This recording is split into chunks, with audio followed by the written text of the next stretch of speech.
So what do you call yourself? Welcome to the LaTangela Show. Hey. Yeah, what can I do for you this fine day? This is your destiny. Hot, hot, hot. Right now. Welcome to the LaTangela Show. Kick it. Come on in and enjoy yourself. Right now. We gon' party like no one else. Welcome to the LaTangela Show.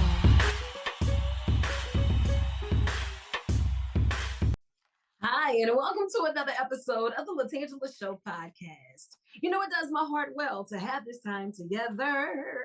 You never know who's going to be in the hot seat or on the tan line, but I've got questions that need answers. And we're going to get the business clear. Today, we're going to chat with none other than the actor, the director, like all things that's coming together to bring some family fun-filled entertainment to the big screen. He is that guy, Mark Stewart Iverson. He's in the hot seat and on the tan line. And it's going to be one of those transparent moments. We all have these great ideas and we feel as if it can happen for us overnight. And sometimes it can. But sometimes it takes cut after cut after cut after being cut and then cutting some more. And yeah, it's a never ending process. And this guy has a story for us right now for profit. It is in theaters and we are looking forward to seeing it top all of the box office charts. You know, I'm the queen of some random research. It's time for our babies to get back to school, all of our teachers, administrators, the wraparound support team, service members. We can't say thank you enough for all of the hard work and dedication that you're gonna put in this year. I know summer was a blur, back like we never left. But here's the thing, I need you to help me identify those who are going above and beyond to get it done. I've teamed up with my friends over at Gordon McKernan Injury Attorneys with Gordon Gives and 10 Cares. And once you log on to 225bulletinboard.com, you're able to place your nominations for those who are really just going above and beyond in order to get it done to ensure that our students are getting the best of care, the best of education, the best heartfelt experience to make this an enjoyable year. Now, each one of our winners, they'll receive $250 and some space on our billboards just as a token of our appreciation, our way of saying thank you and encouraging others to pay it forward as well. So be sure to log on to 225bulletinboard.com. We got Gordon. Now let's get it done. It's being brought to you by Gordon Gives and 10 Cares. Some of the stuff that just makes its way across my desk, I look at it twice before I read it out loud to make sure that I'm on the right track. And today I did my eyeliner, just in case I had to get my winkers together, thinking I was on the right track. Well, according to a quarterly journal, it's an experimental psychology research paper. Women should probably cool it with the eyeliner. First story that found its way to my desk today. And I was like, Science shows that men like women with less makeup. Research also revealed that even though many women decide to wear makeup to make themselves more attractive, they might be overdoing it. Dear sir, I use this mascara and this eyeliner today. Let me wink at you and you be grateful for the effort. Please? Man, can't make this stuff up. Have you ever heard the phrase that laughter is the best medicine?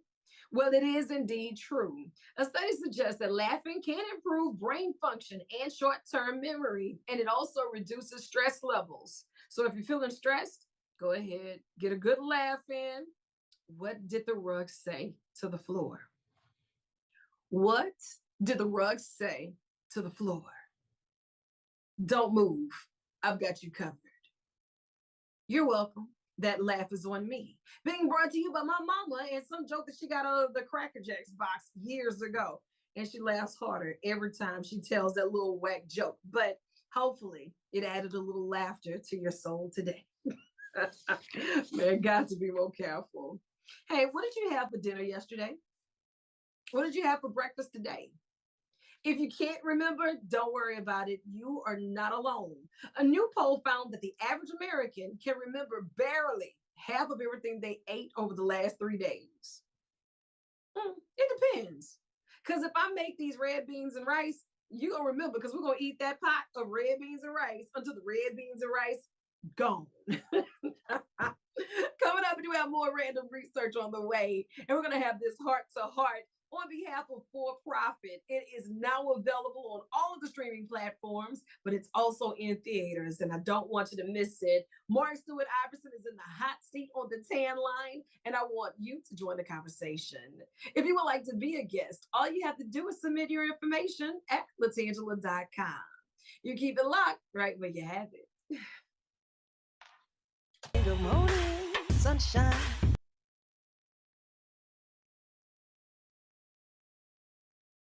Good morning. How are you? Hello, can you hear me and see me?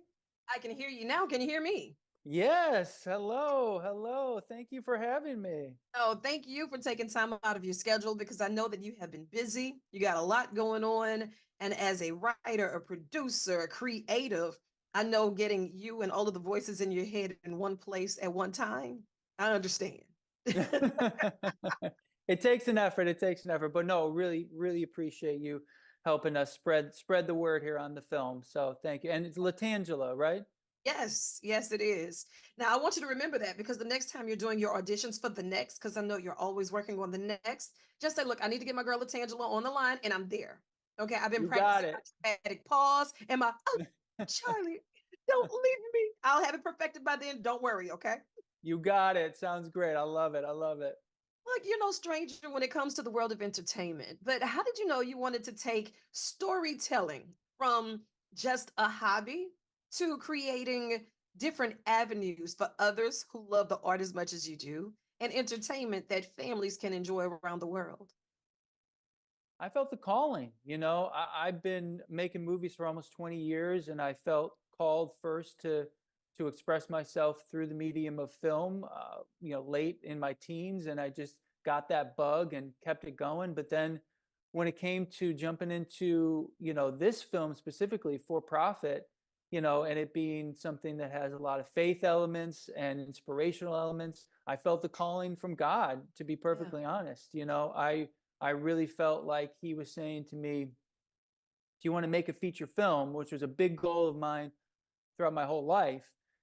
Uh-huh. This is the one. This is the way to do it. This is the type of movie. This is the genre. This is the story that you need to tell.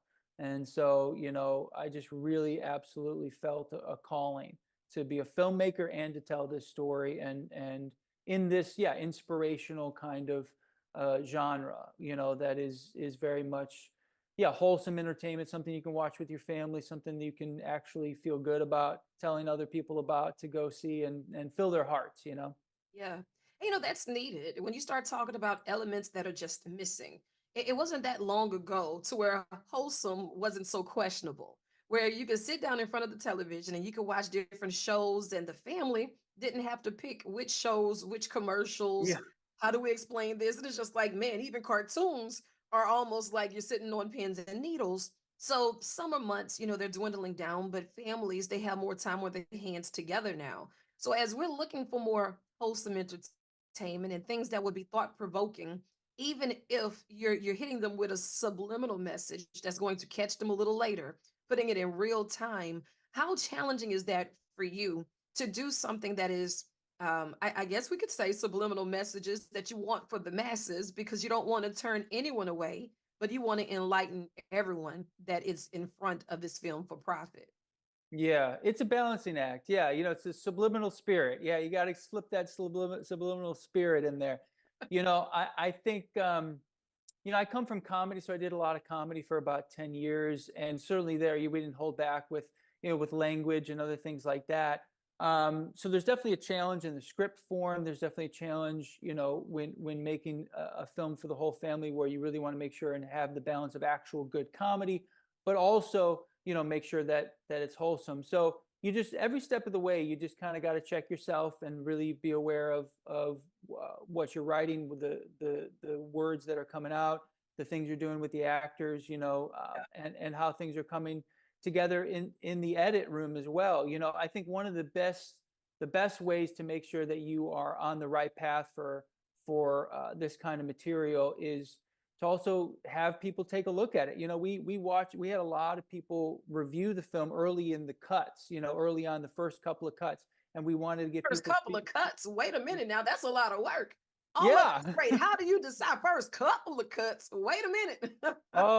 It takes a village to finalize a film. Lots of cuts, lots of cuts. Yeah. You got your rough cut, and then you got your fine cut, and then you got your lock cut, and that's Yeah. over, a year span. Having a year-long post-production is actually kind of could be seen as short amount of time. But during that time, we had a lot of people, including cast and crew, but also people who weren't connected to the film, watch the film and really take a look and think, oh, okay, what is this about? And getting just honest, objective reactions from Okay. people, and then taking that into account when cutting the film for the final release. I mean, it's just something where that's just kind of I think good producing, producing 101 really, to get objective feedback, and that helps streamline what you want to do with the entertainment, what the message is, and really to make sure that people are responding to what the intentions are and getting those, subliminal spirit messages. And Mark, I'm glad that you mentioned that. When you start talking about the process, now we live in this hashtag read sweet, and we're living our best filtered lives, thinking that our first run will be our best run. It should be 30 days or less. No one talks about that year of editing before we even get to something that now we want to talk about a final product. No one ever wants to talk about, Yeah. the elbow grease and to be able to put in and hone in on your craft, whether it's catching the right angles or if it's the right, so whatever, but to have that level of patience in an industry that seems to be changing and going so rapidly. How do you wrap your mind around that for all of the young filmmakers now that may get caught up in thinking, the first two tries I didn't get it right, I want to quit? Yeah, yeah. No, I think especially with young filmmakers today too, because the landscape has changed so much, and now it's content creation, right? And Yeah. content creations right now, it's happening very quickly, and you got to edit it quick. You got to put it out there, just 10 seconds, boom, let's put it out, put it, Yeah. out, go, go, go, go, go, post, post, post. I think for especially for young people, I think patience with a capital P is paramount. I mean, it's you have to understand that making films is a different form of creation than content. We kind of loop everything into TV, film, social media. It's all content now. Yeah, but films take a minute. They just do. Even if you're making a short film, it takes Yeah. a minute. You can't content creation you can do all pretty much by yourself, but filmmaking is a collaborative medium. You have to gather a team, you got to write a script, you got to raise some financing, you got to get equipment, you got to take time in the edit room. These are patient efforts, and you really have to understand that and accept that this medium of filmmaking is the most expensive art form the world has ever known, and it takes time, it takes people, it takes energy. And that's okay. That's okay. The most important thing, I think a lot of younger people, like you said, when it comes to Hollywood, the fast-paced things are changing. They're trying to wrap their minds around everything. And I think they're getting obsessed with the now of content creation. But the most important thing is to take your time and really have an amazing piece of art that is your voice, that is expressing what you want to express, and having that piece of film, that short film, that feature film, that writing, that whatever it is, that's going to go a long way when it comes to showcasing people what you can do, what you want to do, and what you are capable of doing in the future. And Absolutely. that's going to help your career more. See, that's a word in itself. Patience with a capital P is paramount. I love that. Tell us a little bit about this film and the team that you've worked with for profit. Yeah. So it's my first big feature film directorial debut. I wrote. Congratulations. Thank you, bless you, thank you. So I wrote it, produced it, directed it, and I also co-financed it. I mean, I am all in. This is Oh, yeah, that's independent. all in. That is all in. That is independent cinema at its finest. And with this one, I really felt the call to do it in the independent way. So I had creative control. So the people I brought into the team, we could collaborate in a way that would express exactly what we wanted to express. But For Profit, it's a modern day, It's a Wonderful Life. It's about a man tasked by an angel to save his hometown. and Okay. he's also attached to this demon as well. It's bothering him every day. So it becomes this angel versus demon. Is he crazy? Is he not? His marriage is on the rocks. His business is on the rocks. The town is crumbling. There's corruption, and he's tasked by this angel to save the day as a part-time prophet. And like Wow. I said, very much like a modern day It's a Wonderful Life. Anybody can enjoy this film. There's a lot of faith elements and spiritual elements, a lot of theology, angels and demons, spiritual warfare, but it crosses boundaries. If you've liked It's a Wonderful Life, you will love For Profit. Yeah, and it's almost like one of those thought-provoking type situations. Maybe someone is just watching it and not understanding what they've been going through.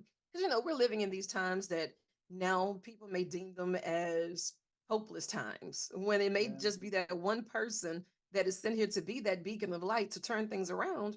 But you don't know it if you're too afraid to do it because everything else is crumbling around you. You feel that Mm. as if the pressure is on you.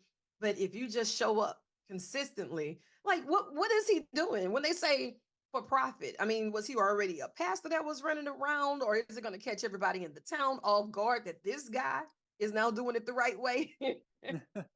Oh, it catches everybody in the town off guard. Yeah, that's the thing. He's a struggling entrepreneur. So the main character, Damon, he has put a bunch of his own financing into this failing juice bar business. He used to want to be a doctor, but his father passed away, and he got really, really against the medical system, and so he started this juice bar. It's failing. He's trying to help his mom, who runs the homeless shelter, and that's crumbling. The town is taking funds away from that. Yeah. The town is not doing well, and this guy comes out of nowhere, is on the radio, and the angel character forces him on the radio to tell everybody that there's corruption going on in the city council, And to and call it out. yeah, and the mayor himself is corrupt, and And to call everybody's like, yeah, right. This angel forces him to say it on the radio, and he's like, wait, what did I just say? Wait, what just Why happened? did I say that? What Yeah, happened? exactly. And so then the town becomes divided, and you got people who are, for him, people who think he's correct, and other people who are against him within his own family too. Trying to figure out what's going on, what the truth is, and then we have to follow the story as he struggles with being tasked by this angel, as this demon is still around, making trouble for his life, and then his family, his friends. Some people believe him, some people don't, and he's not even sure if he believes himself. I mean, that's the struggle of faith. That when you're listening to your angel, and going back to what you said, these times are tough, and I think the main thing right now is you got to listen to those angel voices. You got to listen to the people in your life that have the angel spirit, but also those classic voices in our head. It's the human condition. We have an angel and a demon on our shoulders, and we have these voices in our head of good and bad, and do this and do that, and we have to listen to the angel voices. That's what we need to follow, and that's the theme of the movie, and that's the story really in a nutshell. I love that. And even within that, that's a lot to unpack, but that is so good. And you were so on time. Like, I don't even think you understand what you're doing while you're doing it. But it's to the point to where we all should walk away with that message saying to be responsible with whatever platform we have. He had a failing business that was going on, but that was a platform for other entrepreneurs who are struggling. But you have to be Hmm. transparent, you have to be open, and you have to be agile enough to shift in that moment. Juice bars, that's somebody that's, trying to create something new out of something that was failing, but see, that's still a platform that other people can resonate with. And even being on those airways, the people that may listen to agree or listen for a greater level of understanding, if it's not said, you don't even encourage them to do better while you have that platform. Mark, this is excellent. And I can't wait to see For Profit.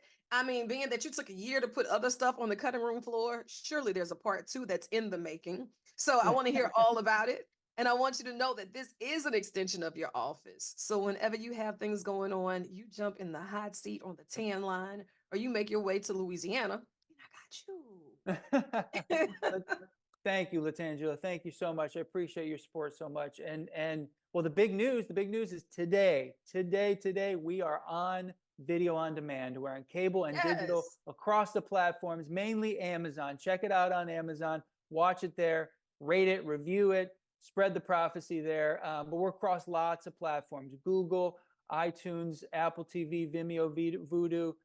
in the United States, Canada, the UK, also cable networks. So your local cable, if you like to watch things on cable on demand, and Dish networks, DirecTV, all that stuff, across the platforms, we're on video on demand today, which is That's really it. exciting. Yeah. Oh, wow. I am so excited for you. I know this has been a labor of love, and now you have birthed something that is so beautiful, and we're going to watch it grow together. Look, for profit, available now. Stream it, do what you need to do, get the family in front of the television. It's a field trip. I'm bringing some snacks and something good to sip on, and maybe some ice cream or something, because we're going to have to watch it once or twice, or maybe even 3 times just to make sure that we caught everything. I love that. I love that. I made it to be a rewatch kind of movie. And that's the thing, I really feel like, within the faith genre, there's a lot of not so great production value, not so great acting. There's a lot of emphasis on the message. But what I wanted to make sure about with my film, with For Profit, is that it is a really great film first and foremost. That's why I took so long in the edit room, why I took so long with the script, why I really was meticulous about the production. Because like you said, rewatch, the films are forever. Film is forever. And Yeah. for all time will be what it is. And you can always come back and watch another film, and you're a different person. You get more things from it. You see different aspects of it. And that's what I wanted with For Profit, so that you can watch it again and again and again over the years, spread it around to your family, let them know about this film and this story, and you can continue to gain wisdom from it, and to let it wash over you, and let this story fill your heart. There it is. I love it. And to the mastermind, the visionary himself, Mark Stewart Iverson, you are the real MVP, and don't you dare let him tell you different. Oh, I know you thank got you. more work to do, so I'm gonna let you chase the sun or let the sun chase you. But either way, get after it. I love you, and there's absolutely nothing you can do about it. Oh, bless you. Thank you. I appreciate your time. I appreciate your support so much. LaTangela, you're amazing. Thank you so much. Thank you so much. Thank you.